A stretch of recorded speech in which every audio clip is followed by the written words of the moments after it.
आज दिनांक 28 मार्च 2023 दिन मंगलवार है। नमस्कार, मैं शिक्षा मिश्रा स्वागत करती हूँ आप सभी का मध्य प्रदेश के नंबर 1 चैनल सुप्रभात न्यूज एमपी में। तो चलिए शुरू करते हैं, जानते हैं एक एक खबर को विस्तार से। सड़क दुर्घटना में घायल को मिलेगा 5 लाख तक का मुफ्त इलाज। मध्य प्रदेश में एक बेहद अच्छी पहल हो रही है। हाईवे पर होने वाली दुर्घटनाओं में घायलों की जान बचाने के लिए मुफ्त इलाज की व्यवस्था की जा रही है। अगर यह योजना अमल में आती है तो सड़क दुर्घटना स्थल में सबसे नज़दीक के किसी भी अस्पताल में घायल को 5 लाख रुपए तक इलाज फ्री में मिल सकेगा। यहाँ बता दें कि मध्य प्रदेश में 70,000 किलोमीटर का रोड नेटवर्क है। देश में रोड एक्सीडेंट्स के मामले में मध्य प्रदेश अव्वल है। यहाँ हर साल करीब 60,000 रोड एक्सीडेंट होते हैं। इसमें लगभग 12,000 जाने जाती हैं। एमपी रोड डेवलपमेंट कॉरपोरेशन ने दुर्घटना में घायलों को त्वरित इलाज के लिए एक ड्राफ्ट तैयार कर नेशनल हेल्थ मिशन को भेजा है। कर्मचारियों के लिए अच्छी खबर, नई पेंशन योजना पर बड़ी अपडेट, हो सकता है नियम में संशोधन। मध्य प्रदेश के कर्मचारियों के लिए अच्छी खबर है। केंद्र सरकार द्वारा एनपीएस के नए विकल्प को तलाशने के बाद अब मध्य प्रदेश सरकार भी कर्मचारियों की न्यू पेंशन स्कीम के मॉडिफिकेशन की तैयारी में है। खबर है कि इसके लिए वह आंध्र प्रदेश के मॉडल पर विचार कर रही है। अब सब कुछ ठीक रहा तो इसे मध्य प्रदेश में भी लागू किया जा सकता है।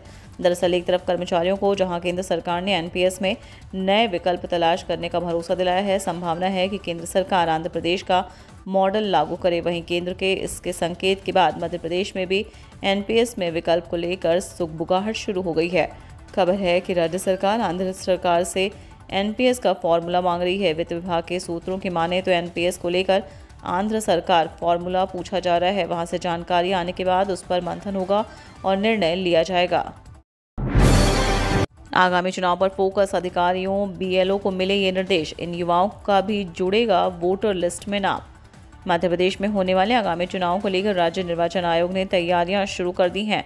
आयोग द्वारा वोटर लिस्ट को अपडेट किया जा रहा है। इसी कड़ी में रविवार को मुख्य निर्वाचन पदाधिकारी अनुपम राजन ने अधिकारियों कर्मचारियों को निर्देश देते हुए कहा कि प्रत्येक मतदान केंद्र के बूथ लेवल अधिकारी अपने अपने मतदान केंद्र का सर्वे कर मतदाता सूची की शुद्धता का कार्य पूर्ण करें। मतदाता सूची के शुद्धिकरण के लिए एक और मौका उपलब्ध है। इसका विशेष ध्यान रखा जाए कि एक परिवार के सभी सदस्यों का नाम एक ही मतदान केंद्र पर हो। दोहरी प्रविष्टि वाले मतदाताओं की विशेष रूप से जांच करें और मौके पर जाकर उनके आधार नंबर और समग्र आईडी नंबर प्राप्त करें। मध्य प्रदेश में सीधी भर्ती के बाद विशेषज्ञ चिकित्सकों के 2400 से अधिक पद रिक्त। सुविधाओं में बेहतरी के उद्देश्य से सरकार नए अस्पताल खोल रही है। पुराने अस्पतालों में बिस्तरों की संख्या बढ़ाई जा रही है। गहन चिकित्सा इकाई बनाई जा रही है। इन सब के बीच मरीजों को उपचार में सबसे बड़ी समस्या विशेषज्ञों की कमी के चलते आ रही है। हाल ही में स्वास्थ्य संचालनालय द्वारा भारत सरकार को भेजी गई एक रिपोर्ट में सामने आया है कि प्रदेश में चिकित्सा विशेषज्ञों के 3,618 पद स्वीकृत हैं, 2,404 रिक्त हैं। कमी दूर करने के लिए विशेषज्ञों की सीधी भर्ती की जा रही है। इसके बाद भी यही स्थिति है। चिकित्सा अधिकारियों के 5,097 पदों में से 1,719 रिक्त हैं।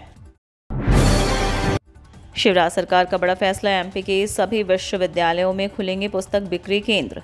मध्य प्रदेश की शिवराज सरकार ने छात्र छात्राओं के हित को देखते हुए एक बड़ा फैसला लिया है। उच्च शिक्षा मंत्री डॉक्टर मोहन यादव ने मध्य प्रदेश हिंदी ग्रंथ अकादमी की कार्य समिति एवं प्रबंधन मंडल की बैठक में कहा कि विद्यार्थियों को आसानी से पाठ्यक्रम की पुस्तक सुलभ हो, इसके लिए सभी विश्वविद्यालय में पुस्तक बिक्री केंद्र शुरू किए जाएंगे। उन्होंने कहा कि मध्य प्रदेश हिंदी ग्रंथ अकादमी उच्च शिक्षा में हिंदी पुस्तक प्रकाशित करने वाली देश में पहली अकादमी है।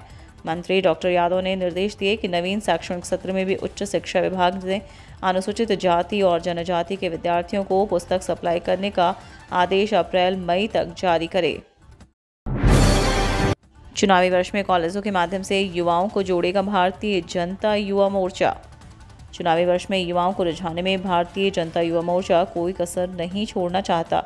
युवा मतदाता सम्मेलन और युवा चौपाल के बाद भाजपा जनता युवा मोर्चा कॉलेजों के माध्यम से युवाओं को जोड़ेगा। इसमें अखिल भारतीय विद्यार्थी परिषद की भी मदद ली जाएगी। जून जुलाई में कॉलेज प्रारंभ होने के बाद प्रश्न मंच और अन्य प्रतियोगिताओं का आयोजन कॉलेज विद्यार्थियों के लिए किया जाएगा। इसके अलावा कॉलेज विद्यार्थियों के लिए प्रत्येक जिले में एक बड़ा कार्यक्रम होगा। इसमें बड़ी संख्या में युवा भाग लेंगे। यहाँ पर प्रतियोगिताओं में शीर्ष पर आने वाले युवाओं को पुरस्कृत करने के साथ ही बौद्धिक सत्र होंगे। इसका बड़ा उद्देश्य 25 वर्ष से कम उम्र के मतदाताओं को पार्टी विचारधारा से जोड़ना है। भोपाल, इंदौर, उज्जैन और नर्मदापुरम संभाग में गेहूं की खरीदी स्थगित।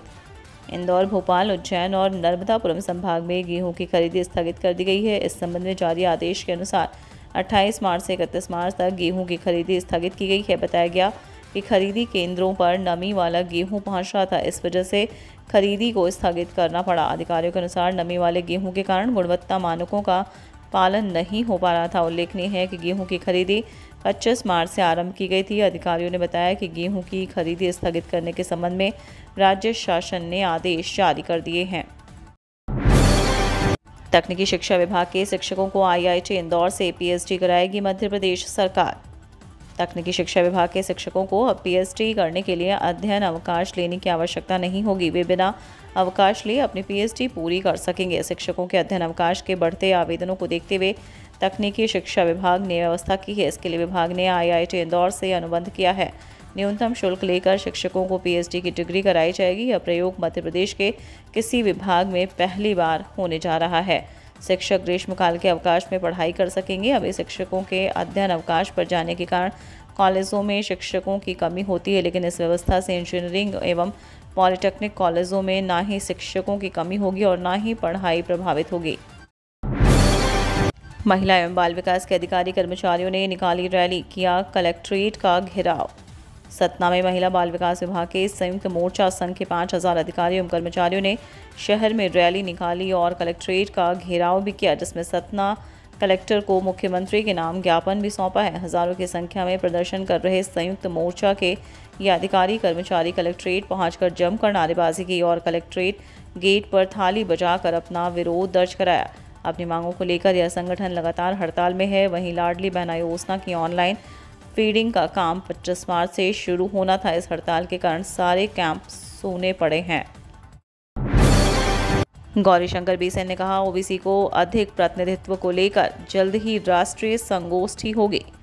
मध्य प्रदेश में शीघ्र ही ओबीसी नेताओं की राष्ट्रीय संगोष्ठी होगी। इसमें सभी ओबीसी मुख्यमंत्रियों, सांसदों, विधायकों और आयोगों के पदाधिकारियों को आमंत्रित किया जाएगा। प्रदेश में अन्य पिछड़ा वर्ग को जनसंख्या के अनुपात में आरक्षण का लाभ नहीं मिल रहा है।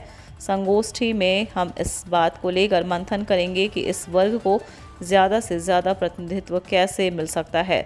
संगोष्ठी की तारीख 3 अप्रैल के बाद घोषित की जाएगी। यह बात राज्य पिछड़ा वर्ग के आयोग के अध्यक्ष गौरीशंकर बीसेन ने कही। वे सोमवार को इंदौर में थे। उन्होंने कहा कि संगोष्ठी का उद्देश्य अन्य पिछड़ा वर्ग की हिस्सेदारी बढ़ाना है।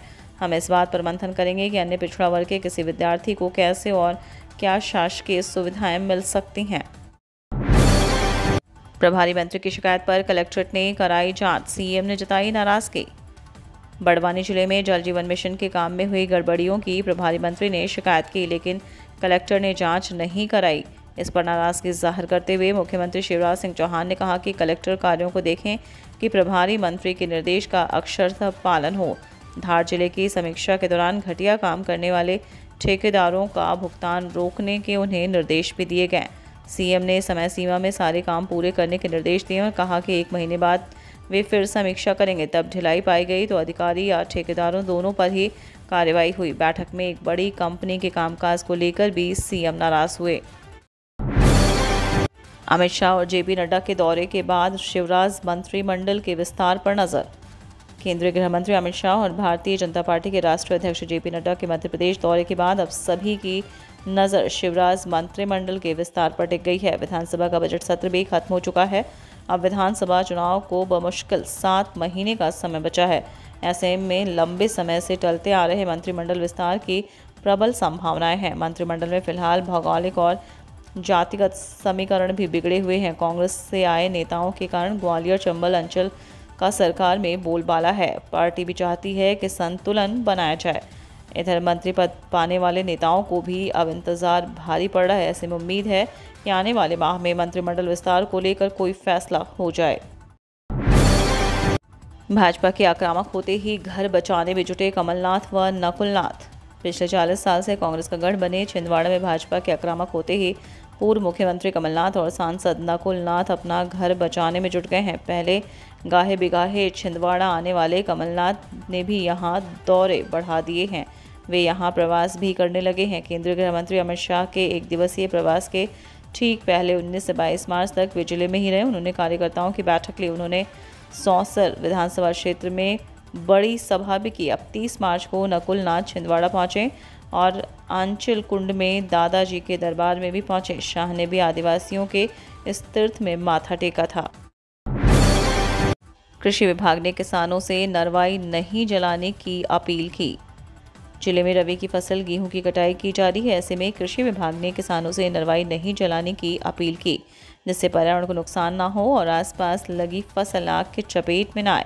यदि कोई विभाग को अपील को नहीं मानेगा तो उसके खिलाफ जुर्माने की कार्रवाई की जाएगी। कृषि विभाग ने बताया कि यह देखने में आ रहा है कि फसल काटने के पश्चात तने के अवशेष बचे रहते हैं। इसे नरवाई कहते हैं। किसान नरवाई में आग लगाकर उसे नष्ट करते हैं, जिससे भूमि की उर्वरता नष्ट होती है और अग्नि दुर्घटना की संभावना भी बनी रहती है। कृषि विभाग ने बताया कि पर्यावरण विभाग द्वारा नरवाई में आग लगाने की घटनाओं को प्रतिबंधित करने, दंड अधिरोपित करने का प्राविधान किया है।